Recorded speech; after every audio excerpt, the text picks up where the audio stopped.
Ray, founder of Equalizer Industries Incorporated, passed away in September 2011.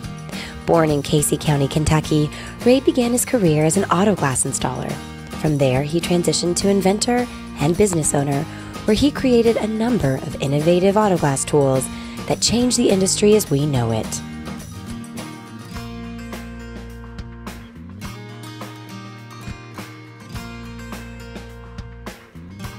He was such a wonderful, wonderful man. He was always a kind person. He would always listen to you. He always had time to listen to people, and he always cared. He always valued them. You know, of course I'm biased because he's my father, but he was probably the nicest person I ever knew. He was a good man. He always had a warm smile and a firm handshake and just kind words for those that he came in contact with. The nicest person I've ever met. He just always had a kind word for everybody. He was a very loving and kind man, and he was just really full of integrity. More like a family member than an actual employer. Loved us and accepted us as a family here. Kind and generous. He was a very honest man. People loved him. I don't think I ever met anyone that didn't like Ray. You know, I think a lot of people, especially in the industry, know of Ray as a keen businessman. They know of him as an inventor, entrepreneur, somebody who helped transform the industry for the technicians. Making the removal of the auto glass safe as possible for the technician.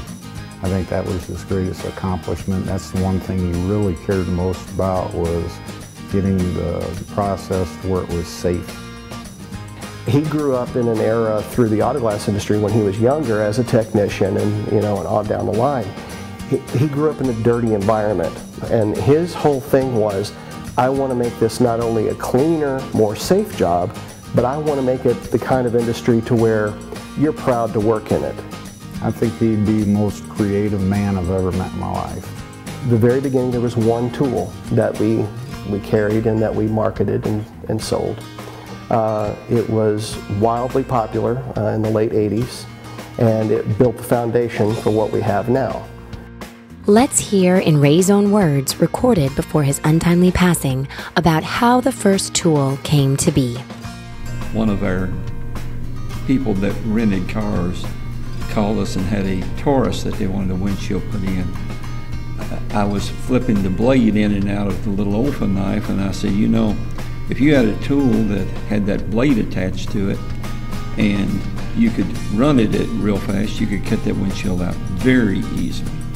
And that was kind of the end of the conversation. We continued to remove the windshield. At that time, it took in the neighborhood of an hour to an hour and a half, perhaps more, just to get one of the windshields out.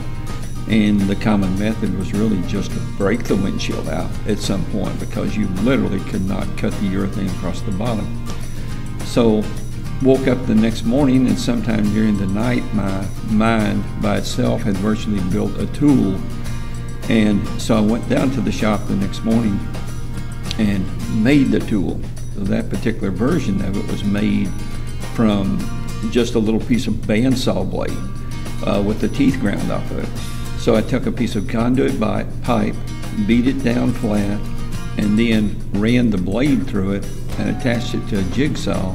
I gave it to one of my technicians, and he went down and came back just completely excited about how quickly he cut the windshield out of the forward.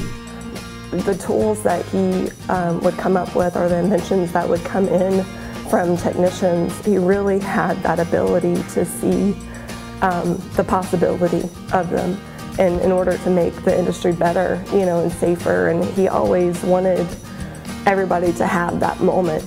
But he was always tinkering with something on the screen, on the computer, always tinkering with something. He'd have a desk full of idea pieces and parts that people had sent in, and he'd always be drawing things. In the late 1980s, he and I were both part of a trade study mission that spent about a week over in Birmingham, England, at a trade show.